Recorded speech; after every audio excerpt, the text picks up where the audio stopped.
Hello, you've arrived at the first episode of the Landscape Photography Show. This is an evolution of the Landscape Photography page, and our friend, everyone's friend, Margaret Tompkins, who started that daily photography theme. And we have our global connection of photographers really from around the world. So what we're going to do on each episode is introduce ourselves or whoever the guests are, and we'll be watching for your comments of people you'd like to see on here. And then we'll be going forward with a theme of the day. Today we are going to talk about light and planning your photography shots from the light. And I think it's going to be an amazing for anyone who's just getting started and wanting to improve their photography.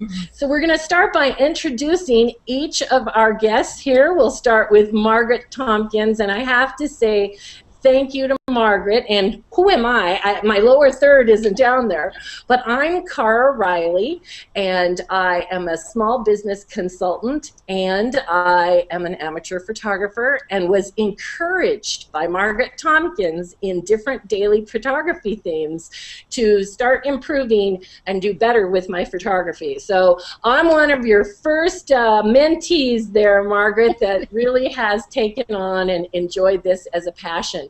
So Margaret's going to explain how she got into photography, and then how the landscape photography page has evolved, and what she does with her circles, and how you can become part of this. So Margaret Tompkins from Kansas City.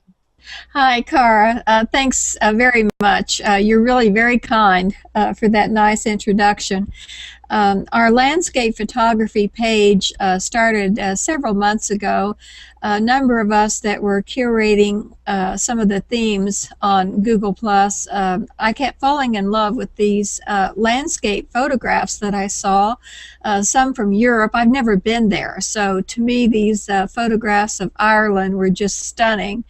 And I just fell in love with just the landscape aspect of a lot of the themes that I was curating, and got together with some others and thought, well, let's just start a little theme with pretty pictures. We'll look at pretty landscape pictures, and not realizing that within a few months this would become one of the most popular photography themes on Google+. So we've added some wonderful curators, and you're going to get to meet some of our best ones here this evening. I just love these people. They help out so much and do so much for the theme. It's easy to follow. If you go to the landscape photography page, all you have to do is click follow. When you click follow, then you can start sharing your landscapes to the theme. We post our best landscapes to the theme page, so you have a real opportunity to have your photographs showcased in a very special manner. Our landscape page is almost like a gallery where we really highlight the very best of landscape photography that's being done on Google+.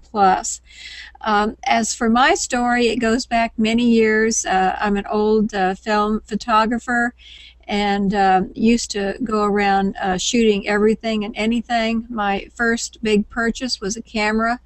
My second big purchase was a house. So you kind of get an idea as to the priority that I gave to photography. I was out of it for many years as I was sort of in the depths of a career and working very hard at that. And but I got back into it about 10 years ago.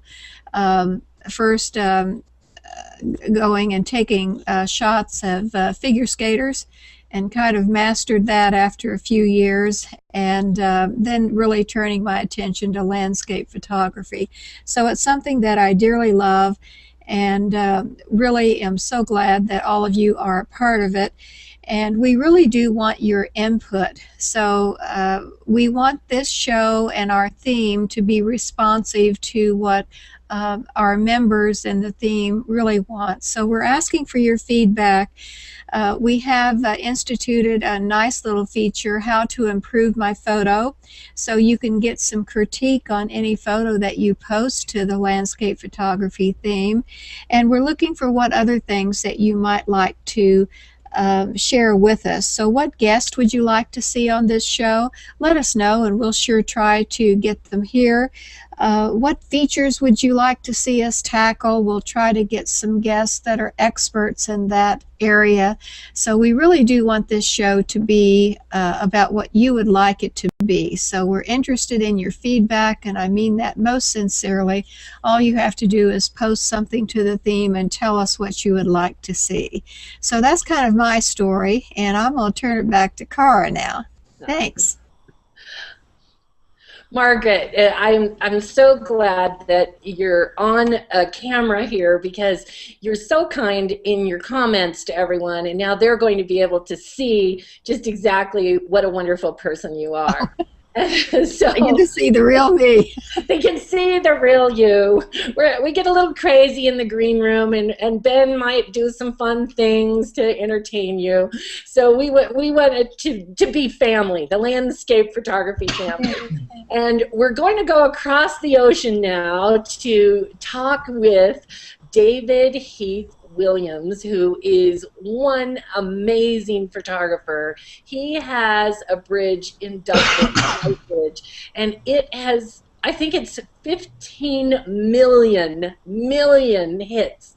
So he's going to talk to us today also about how to get those early morning captures, but I want David to tell us just exactly how he got started and what he does, because we're introducing everyone first, and then we'll go to our presentation about light. So there you are, David, you're on. Hi, Cara, thanks very much. And listen, I'm amazing to be here today on the first landscape photography show, and thanks very much to Margaret there. Brilliant introduction as well. My name's David Williams. I'm from Wales, which is part of the UK originally. I lived there for 30 years, but 17 years ago I moved to Ireland, and I live there on the east coast, just south of Dublin, in a little sleepy town called Bray, County Wicklow. And it's just one idyllic place to live. It's great. I go around taking pictures of Wicklow mostly, but try and get around Ireland as much as I can. I find Google Plus a great place to be. It's a great place to communicate with loads of people around the world, and that's how I got introduced to Margaret with the landscape photography theme. And since then, we've built up a lovely team of people, and what can you say? It's been brilliant.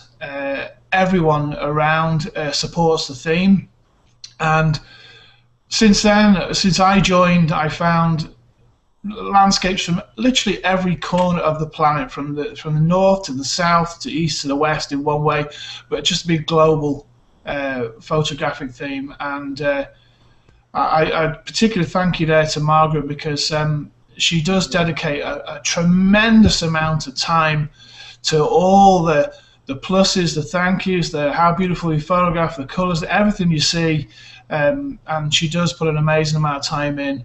And for me, that is one massive positive thing. It just shows how wonderful Google Plus can be.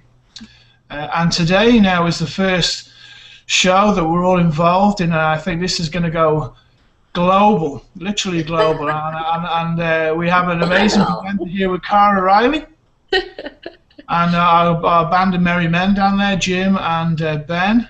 So let's make this an amazing place to be. Wow. And let's treble our population, hopefully. Wonderful. Thank you, David. And I want our listeners to know that David has gotten up at 2 a.m. in the morning. When you're trying to put on a global show, it's a challenge with the time. So we thank you, and we're looking forward to learning from all of the wonderful talent that you have to share. So now we're going to go back to the middle of the United States, and we're going to meet with Jim Worthman. And Jim, so tell us how you got started, and you have some amazing shots of Arizona. Well, thanks, Cara. And I guess before I get into my background, I also want to very much thank Margaret for pulling all of this together and being such a wonderful mentor to us all. And also, Cara, for all the work you've done hosting the show. It's really exciting. Like David said, the first landscape photography show, and we all have high expectations for a lot of interesting shows to come. So about me, by day I'm an engineer and project manager, but my real passion is photography, especially landscape photography. I got seriously interested in photography in high school, doing black and white work in the wet darkroom. But after a number of years and doing mostly black and white and then some color work, you know, other things took precedence. I kind of moved away from photography for some time. Then about 2000, something really interesting happened, for me at least. Canon introduced the D30, which was kind of the first affordable DSLR, and I jumped on board immediately. Had 3 whole megapixels, but you know, if you were careful, worked hard, you could get really nice 12 by 18 prints. But you did have to be very careful in post-processing, so that kind of set me on a path to, you know, learning the technical side. And but throughout all of that, really renewed my passion for photography. And I was lucky enough for the past 16 years to have lived in Arizona.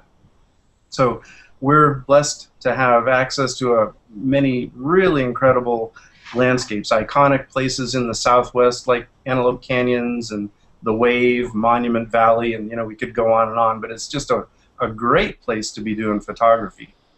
And during this same period, I've been active both as a participant and a judge in local and state level camera clubs, as well as the Arizona State Fair. So last September, I really got active on Google Plus and found this exceptional group of people curating the landscape photography theme. And Margaret really was my first contact there, and you know, it's been a wonderful experience. More recently, along with Margaret and David, we've helped Jay Patel set up the landscape photography community. So doing a lot of different landscape things. Google Plus has been a lot of fun, and for me, it's a way to try to give back to the community. Well, thank you, Jim. This is, it really is interesting as we go across the country. And now I'm so excited. Ben T is a fun guy. And I hope that you put some hats on and some horns on and some different things, Ben, when you're talking, because he really is a creative, exceptional photographer from the Seattle area. And so, Ben, take it away, because we love your antics and we love your photography. Thanks very much for the nice introduction, Cara. Thanks also to Margaret. I'm probably one of the newer curators to the theme, but I enjoy spending many hours sometimes going through all of your wonderful landscape photos from around the world. You can find my photography right here on Google+. Just search for Ben T. And if you're interested in more Puget Sound photography, you can visit my photo blog at pugetexposure.com, where I go around the area and I photograph interesting locations. So you don't have to read a travel book. You can just come to my website and I'll show you the best locations around the area. And a little bit later, I'll be talking about this bag. Well, that's great, Ben. And you stay tuned, because every single show we will have a theme, a daily theme, and our daily theme that we're going to start, or the theme that we're going to start with today, is about light. Then we will have an important photography tip, which we'll get from Ben tonight, and also we will have one photographer to watch from each of the curators as we expand around our circle and talking with people. So we'll get right into the program, and each of us have a few slides to share or a few photos to share exemplifying light and how we are using light and planning for light in your shots. So we're going to go back over across the ocean. We're going to start right back up here with David as he gets up and is out there literally in hours before the sun comes up, and he gets that first glimmer. So tell us how you do that, and we're looking forward to seeing the screen share of your photographs because they are truly amazing. Well, I'm quite lucky in the fact, in one way, that I work nights, permanent nights, but on the other hand, that's not so lucky because it can be very tiring sometimes and your sleep pattern's a bit awkward. But it also gives you an opportunity to take photographs at really awkward hours of the day, whether it be pre-sunrise, blue hour, sunrise time, golden hour. But for me, the sunrise would be the time that I think I find the most joy in the day. It's a brand new start, and if you set it up right for yourself for the day, you can have a brilliant day. I'm just going to go through a few screen shares then of what I feel is what I love in photography and the light that I take every morning. So this would be a typical time for me. Can you see my screen? We can, David. That's okay then. For me, this would be a typical time of day, and this is about 45 minutes to an hour before sunrise, and just searching for the light in the morning and the reflections that I can find. This would be Dublin Bay, looking towards Howth Island, and the light I found here was extraordinary that morning, and I was lucky to be driving along the Sandymount Road, and pop, there it was. I was driving along, I could see it coming and coming and coming. When I got there, with the tide being out, the reflections just made the shot really special for me, and as much as I can, I got a nice panoramic out of it. This shot now is about 20 minutes, quarter of an hour, 20 minutes before sunrise. It's looking along the south wall in Dublin. This structure on the right-hand side is a lighthouse on the very end. It's been there since about 1620, but 1820 was when the first lighthouse was built there. But this is the same morning, and the light was just coming through again as I got towards the pier. And I mean, what more could you wish for in the morning to see light like this? In planning the day, you don't have to plan a day when you can drive out and just see something like this and go ahead and take the shot. So even though you should plan ahead and see where you can't judge for the weather most days, and especially in Ireland with the rain the way it can be. So a beautiful sunrise like this is really what I strive to try and achieve. The next shot now, this is my local beach, Bray, County Wicklow, and I suppose in one way this is one shot that most people would see quite often. This is a winter sunrise. Just getting the light coming in, just sitting there waiting for the light, and the preparation in the shot is really just finding the place you want to stay, finding the shot you're looking for, seeing if the waves are working right, the reflections right, and then taking the sun when it arrives. And again, this would be, you can see the light coming through. It was just awesome that morning. And the pink clouds there, it's what I like. The next shot now, this is Greystones, a bit further down from Bray. This shot now, I love this shot in the morning because the way the waves hitting the rocks, clambering over to this spot is very awkward as well. Those rocks you see where those waves are coming through, you literally have to climb over those rocks to get to this point because they're all like narrow slits and there's no way down. But again, just waiting for that light to come through, the perfect light in the morning, and sitting there for about 15-20 minutes, half an hour sometimes. But if the clouds are right and you're in the right position, you'll get what you need. Now this shot now is Collymore Harbour, which is again here on the island. This is north of Bray. It's just south of Dublin, in County Dublin. This morning now, this shot was made up of 6 edits in RAW, put into one image in PTGUI. But again, the way the cloud and everything was in the morning, which are very lucky. It's like a fire in the sky. I'm just very lucky with this. The light was exceptional that morning.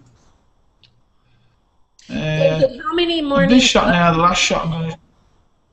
So go on, Cara, say that again. How many mornings a week do you go out to get those kind of shots? Because, you know, sometimes you'll go... I go out with the lights. No, Jim went to the Grand Canyon and there was no good light. So how many days a week do you go out to capture that beautiful light? Well, the part would be, I go back to that image there now. If, with this shot here, I just came out of work, looked up at the sky, my camera and equipment's in the car, so my camera is in the car with a tripod, and I said, okay, I'm heading off to Dorky.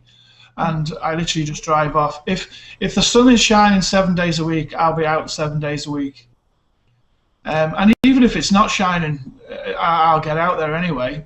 But for me, the main task would be, like, when I walk out of work, I mean, right now the sunrise is up at 8:30 in the morning, and I finish at 7, so I'll come home for half an hour, the sky as I'm driving out of work, and I know virtually straight away.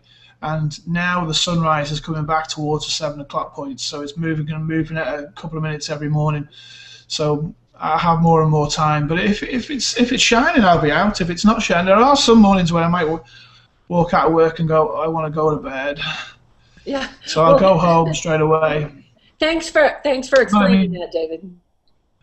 Yeah, it's just that when I get home, sometimes it's just I want to go to sleep, but I have to take the children to school anyway. So 15 and 17-year-old would be able to walk, I suppose, but I take them to school. All right. Just well, thank you. Go on. Okay, there. Right. Oh, that's a beautiful one too. Tell us about this one. Oh, this just the last one. There is the this is Dunbar Head in County Wicklow. This is just after sunrise, about 15 minutes after sunrise, and the cloud is extraordinary that morning. There's a herringbone effect on one side, and it was all wispy on the other side, and the light just catching the lighthouse. This is another 6-image pano shot put together. To clamber down to this point, it was a bit awkward. It looks like you just hop over the wall, but it isn't that easy. But again, you're about 200 feet above the water as well, clambering to some rocks. But the clouds that morning in the sky were amazing. But yeah, it's just capturing the light. Early morning light is what I like to see. Well, that is wonderful, David. Thank you for sharing those thoughts. And I think that what I took away from this as, you know, an aspiring young, new, well, young, but anyway, a new amateur photographer is the whole planning of it and the timing and where you were talking about where the sun would be at a particular time. So I think those are all important facts and concepts for people to grasp. So now we're going to go to a little later in the morning with Jim, and Jim is going to talk about capturing the sunrise in the Southwest instead of the ocean. Thanks, Cara. Yeah, and I'm going to talk about the golden hour. Unlike what we just saw from David, you won't see a lot of water in my shots of Arizona. We actually do have some water. What are you trying to say, Jim? Every morning when I get up, I like looking at your stream to see what your latest sunrise shot over the ocean is going to be, because it's gorgeous, and I don't get to see water otherwise. So, yeah, golden hour, and some people call it the magic hour. And what that refers to is, you know, the beautiful warm light we see either just after sunrise or just before sunset. But it's warm light, but it has a real special quality besides just being warm in hue, and that is during the golden hour, the light's generally softer, more diffuse. It doesn't produce really dark shadows as a rule, so it's lower contrast light. And you'll see that here in a minute, some examples, and you've probably seen lots yourself already. But we call it the golden hour, but actually how long it lasts really depends on where you are. So in the Arctic or the Antarctic, the land of the midnight sun, the golden hour at certain times of the year can really be 24 hours long. In Iceland, another example, the golden hour can last 4 or 5 hours. In Arizona, it might last 5 or 10 minutes. So it really depends on the geometry and what the sun's doing where you are. So let me show you an example. I'm going to show a series of photos that shows about 6 or 8 minutes of really great light, and then I'll show you a little bit before and after that light. These were taken in northern Arizona, a place called White Mesa Arch. It's on the Navajo reservation. It's quite a long drive to get there, and need from Phoenix. Phoenix. Well, even from Tuba City, So it's like get up early at the hotel and plan on a long commute to get there. You need a Navajo guide because it's on the reservation. After you park, there's a bit of a hike over slick rock in the dark. So yeah, it's an interesting place to get to. And let me go ahead and share my screen. Okay. One other comment. Also, these shots are straight out of the camera, as witnessed if you look closely by the dust blobs. So these are basically unprocessed photos that you're going to see. So the first one we'll start is about 7:28 in the morning. That's based on the EXIF data. This was one December. December, the sun, of course, rises much later. But 7:28, it's pre-dawn light. There's really no golden hour in evidence at all.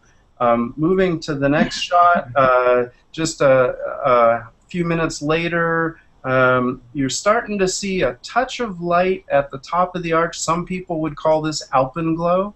But you can see that it's getting to be time to set your final composition for when you really start getting the light. Couple minutes later, and the sun is up, and the gold light is happening. And so, this is the time where a lot of people are just clicking away, myself included. However, it wasn't until a couple minutes later when the light peaked. So you can see during the golden hour, there's this progression. It's just beautiful warm light, but if you look at the shadows on the ground in the foreground, you can see they're not really deep dark shadows. So again, it's kind of a soft, low contrast light. So this was really the peak that day. 4 minutes later, the light is starting to fade, and it's still nice, and those are certainly usable shots. And of course, this is unprocessed, but if you really wanted to, you could tweak up the saturation or adjust the color balance a little, whatever. I tend to not like to do too much of that. But the point, though, is that in just a few minutes, the light's starting to fade. And just a few minutes later, and for all intents and purposes, the golden hour is over. So, this one didn't last all that long. And the shadows are starting to darken. Obviously, the warm light is really dissipated. And so a lot of people would tend to just pack up and go home. But when you take that much time and effort to get to a place, I kind of like to spend time and either take some detailed shots or just goof around and you know, here's an example of you know, a shot basically an hour after that nice golden light. Pleased to say Arizona Highways selected this as the best Arizona landscape a few years back in a competition they held. But that's just kind of one of the things that happened after the golden hour that day. So that's it, Kara. Oh. Jim, thank you for sharing that. It was really very technical, from showing how the light comes and how it transfers. So, and you were so right about how long it lasts, because the shots that I'm going to be sharing were from Hawaii, just this past December, and I'm sharing the sunset. And so where we are here, this sunset is only going to last probably less than 5 minutes, maybe 3 to 5 minutes. And here's where the glow is starting to come there. And then you can see where the sun is starting to drop down, and this sky has some clouds in it. So this was the tripod was the railing on my condo balcony. Okay, so to get it to where it was, and you could just see the sky changing so fast, and there it is dropping, and you're seeing that whole golden glow all the way through there. Then we go a little bit and you see it start to go away, just like you said. It changes. Now it's becoming softer, and the reds are starting to come through. And then we come right here to where really that glow's gone, and all we've got is the little bit of rose color on the clouds. So then the next night, because I knew what was going to happen, this is when I got the shot with none of the clouds in there, and there's the sun, and right through those palm trees, going down a little bit closer. So it was really spending several nights watching the sunset, seeing how it was going to work, and playing around with where I definitely wanted the camera to be focused when I had an opportunity for the next sunset. And one of the nice things about Hawaii is you're going to get a good one just about every night. So that was a lot of fun, and it's just interesting as you start, when you're new, thinking about these things and really planning about it. And we went out to dinner with a friend, and they had a whole balcony, and he's like, okay, you guys got to stop what you're doing because the sunset's going to be gone. And everybody did. They just walked to the balcony and watched it because it was gone in 5 minutes. So that was that evening golden hour, and thanks for sharing, Jim, how fast it can change different places that you are. So now here we're going to go to the blue hour with Ben and some more sunset stuff. All right, thanks. So we got to see the start of the day with David and the middle of the day, and I'm going to show you some light changes happening during sunset. Now I'm up here in the Pacific Northwest, so I have a mountain range between myself and the actual horizon, so we'll talk about some of the issues when it comes to planning for sunset with a mountain range nearby. Is my window showing up? Yay! Yeah, it was. Now it's gone. You go back to your screen share. Oh, okay. We saw the beautiful wave with the reflection in the sand. Yes. Can you guess where that is, Kara? I think it's that same beach. This is well, this is not. Lanai behind This is there. not the Seattle area. This is because Kara was just recently in Hawaii. This is south of Kihei on Hawaii. Excellent. Beautiful. There's that sun, that same sun. So in this next image here, this is up in Hurricane Ridge. This is over near the Olympic National Forest, home to one of the only rainforests in North America. And so I headed up here in the springtime so I could capture the wildflowers in bloom. So that's another thing you want to keep track of, is what season you plan on heading out, because as you know, flowers come and go, your foreground is also going to be changing.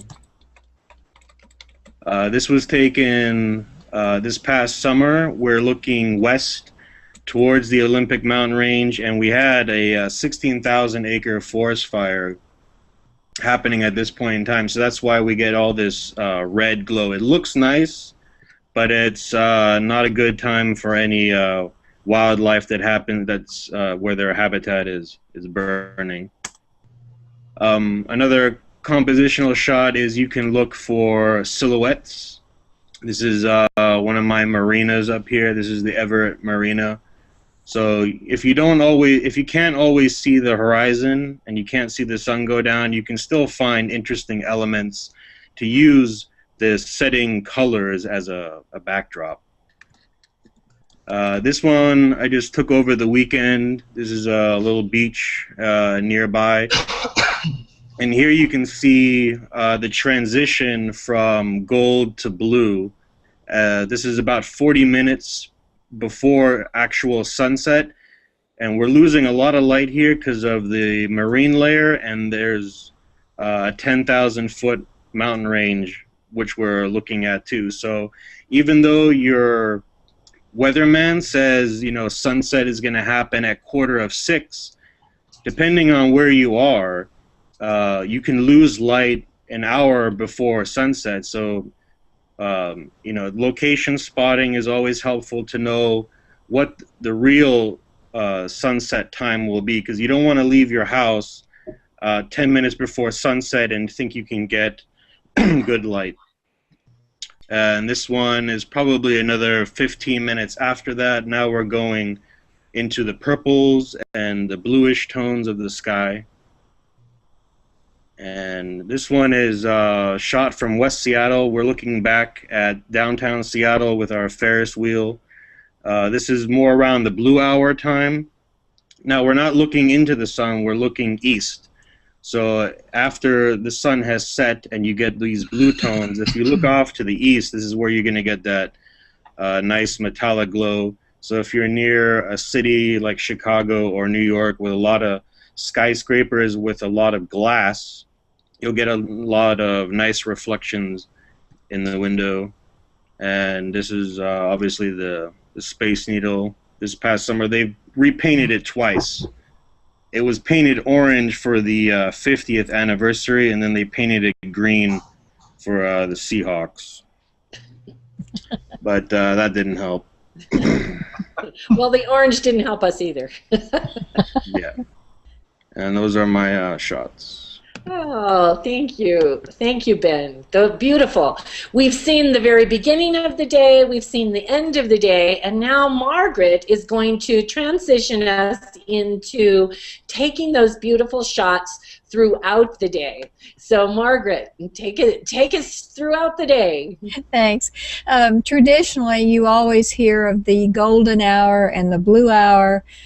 So you're shooting at sunrise and you're shooting at sunset, and we've just seen some gorgeous, gorgeous pictures of that type of light.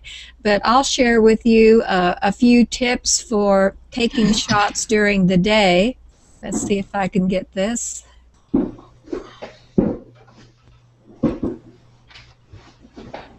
you see that one? We do. You're up there. Very good. This is the Slot Canyons near Page, Arizona, and this was shot at like 10 o'clock in the morning. And at 10 o'clock in the morning in Arizona, even the lizards are looking for shade. So it's just very hot. All the light is just blown out. But this is the time when you want to be in the slot canyons. That's when you get those beautiful shafts of light if you have someone who will cooperate and throw some sand up in the air. So what you're really seeing is the light refracting off of the sand that's in the air, and you see those wonderful shafts of light. But the slot canyons are so narrow that the light only penetrates to the floor of the canyon at certain times of the day, and it doesn't last very long, maybe about a half hour, 45 minutes. So you need to be there at the particular time. And I've had any number of people comment on some of our images that they went to the slot canyons and they didn't see any shafts of light. But the thing is, they went maybe in the afternoon, and I went at 10 o'clock in the morning, at least in August, and was able to capture this one. So sometimes being in the proper location, it really pays you to be there during the day rather than just at sunrise or at sunset. Now, here's another shot. This is a cloudy, overcast day. And when you have that kind of light, grab your camera and go out and start shooting. You just get some wonderful photographs when it's cloudy and overcast. This had been just a little bit after a rain. You can see that there's still some moisture in the cracks along the asphalt path, and that just leads to the additional texture that you see there. You've got the beautiful cedars of Missouri with the rich dark greens colors, and of course this was fall foliage sort of at its best. So an overcast cloudy day, sometimes you can get some magnificent landscape photographs. And when it's really bright and sunny out, head for the shade. Find some shade, and you may get lucky and find some marvelous critters that are also in the shade enjoying it, and you get some wonderful photographs there in the shade. Now, this was an extremely bright day.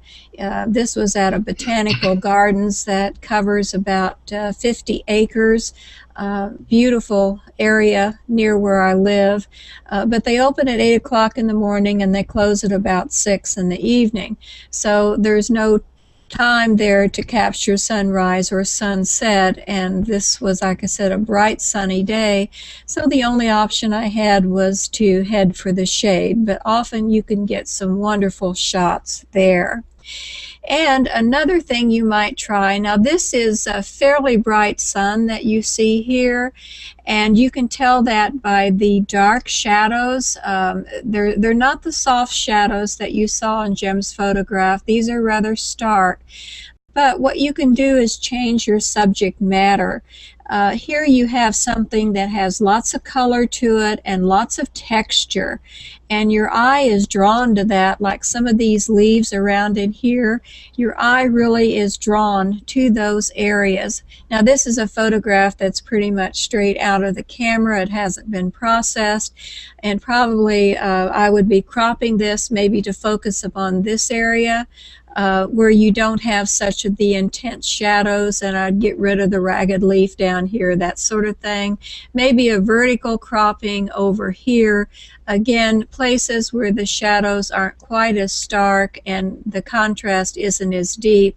But this is often a trick that you can do to still get nice photographs even when the sun is out. To look for something with lots of color in it and lots of texture, because the eye is really drawn to that. So those are just a few ideas that you might try when it's during the middle of the day. And we'll see if I can. Well, that's awesome, Margaret. Thank you so much for sharing those tips. Follow the shade in the middle of the day. Yeah. That's a great idea. And now, just as a side note, in the Slot Canyons, when we were there in September, that light was only there about 5 minutes. and you had much more time. So one of our shows will be talking about different apps that you can use on your smartphone to know when that sunrise is, when that sunset is. But again, we've talked about how you've got to take your own destiny in your own hands, but at least you have a guideline. Yeah. So now we've come to this part of the show where each one of the landscape photography curators are going to share one photographer that they think that is up and coming, someone you would love to circle and would enhance your stream. So we're just each doing one. We'll start with Margaret, and then we'll get to our tip of the day. Great. So this is a feature that we hope that we can do each episode to alert you to a photographer that you may not know about. And my pick for this show is Steve Gould. Now, Steve is fairly new to Google+, and he's one of our newest landscape photography themed curators. He's out of the San Diego area and is a professional photographer there. He just had a show last month, and he did beautifully well at that show. And sold lots of prints and his books, and did very well. He had to work very hard to keep reframing more material there. But he's an excellent photographer. I do hope you check him out. He's frequently posts to the landscape photography theme, and he's one that if you're not familiar with Steve Gould, you're absolutely going to fall in love with his beautiful work. So that's my pick for the day, is Steve Gould. great. Now we'll just jump right over here to David. Who is your photographer to watch? A guy I like very much is James Slevin. He's not necessarily a landscape photographer, but that's what he does. He takes continuously black and white pictures. But James Slevin from County Clare in Ireland, I could pick anyone from around the world. I don't know why I picked someone from Ireland, but for me now, that'd be just one. He takes some amazing portraits, some amazing group shots, but also when he gets out and he takes his camera out to do landscapes, he finds things that I love and I like to see, and that's who I'd recommend. I think the guy is great. I mean, I chat to him occasionally, not very often, but when we do chat, we know each other quite well. But it's not just a personal recommendation, it's someone I actually do love his photography. And he's creative as well. He doesn't just sit there and take a picture. He makes his wife Marianne stand in an awkward spot or a weird spot, or make some sort of theme out of a movie. He's an extraordinary guy, and I do love his work. So that's who I'd recommend, James Slevin. Thank you, David. Sounds like a fun guy to watch his photography. And just so all of you listeners will know, we will have links to the photographers to watch under the link to this show. So you'll be able to watch this show anytime and then see the names of the photographers to be able to circle. So the person I would like to share with you today is someone from Los Angeles. Her name is Robin Cohen, and she's a psychotherapist, psychoanalyst, and a hypnotherapist who takes her photography and blends it with art. And so she's really seen the world through a lot of fun lenses. So if you don't have Robin circled, you should, because she has some very beautiful shots. And now we're going to go to Jim. Yeah, so my recommendation today is California-based photographer Michael Ryan, R-Y-A-N. He's rather new to Google+, doesn't have a lot of followers yet, and everything he posts is a landscape photo. He does both color and black and white.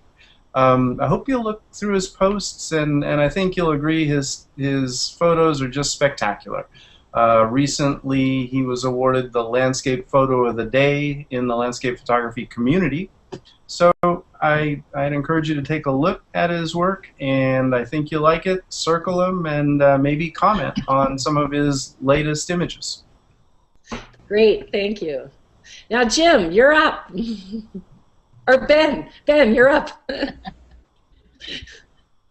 3 letters. B-E-N. It's your turn. All right, my photographer is Scott Rinkenberger. He's at least I think he's still local to the Seattle area, and we as landscape photographers need clothing to go out in the elements. So if you're going out and about, chances are you walked into an REI clothing store. They're outfitters. They sell jackets and everything, and crampons and climbing tools. Well, he used to work with Chase Jarvis, so he would do all the promotion for REI. And you can find him here on Google+, Scott Rinkenberger, or you can also check his website at Scott Rink, SCOTTRINCK. And he's an adventure photographer. I believe he was a pro skier prior to picking up a camera, but you can see some of his athletic work here. A lot of mountains. He just had a show. He photographed 12 months of skiing in Washington State, and he just published that, and I believe they had a screening for that. So if you like adventure photography and alpine style photography, go ahead and circle Scott Rinkenberger. Wow, that's a nice diverse circle of people that we've started here. So we're going to be ending up, but before we end up with our special tip, I would like to ask all of our listeners to give us some comments of what you'd like to see more of, what you would like to see as far as content.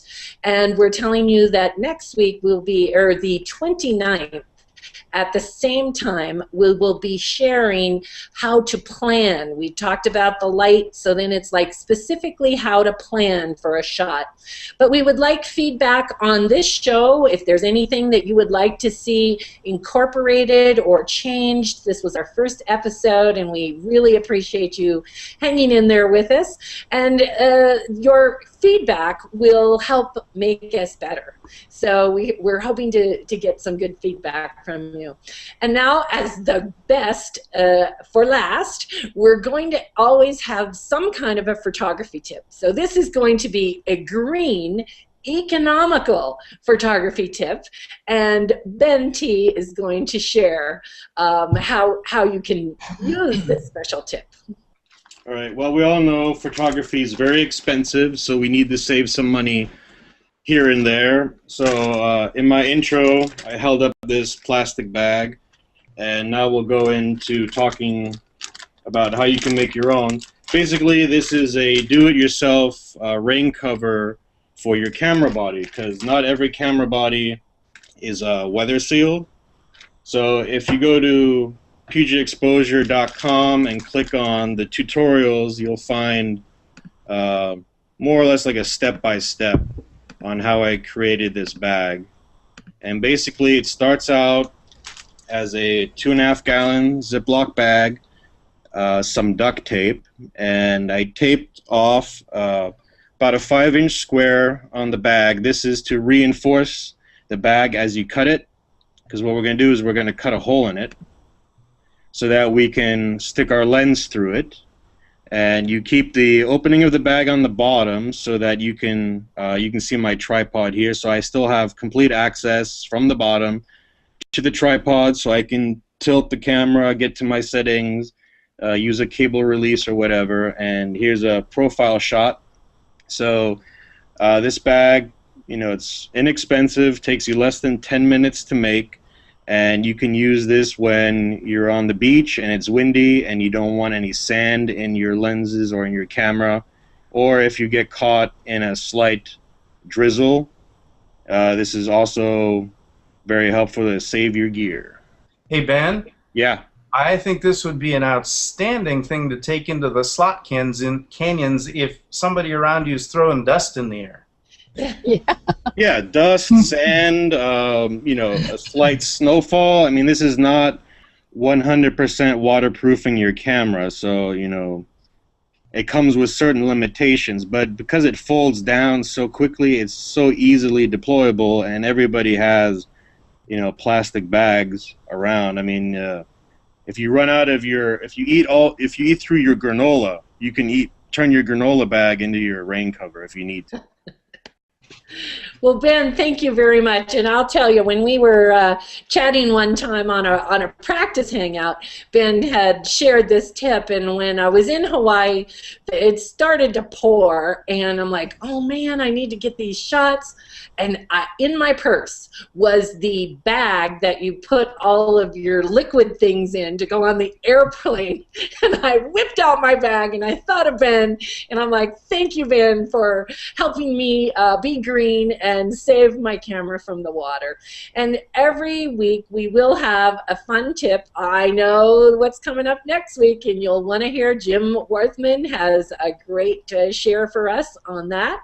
And again, it's the 29th of January at the same time, same station, Landscape Photography Show, and we will see you at 7 p.m. Mountain Standard Time. Margaret's time is 8 and 2 a.m. for David, and we really would sincerely appreciate any comments, any people that you would like to see on here, any topics, and next week we'll be planning our shots. And thank you for staying with us for the inaugural show, episode 1, Landscape Photography. So take some great shots, and we'll see you on the 29th.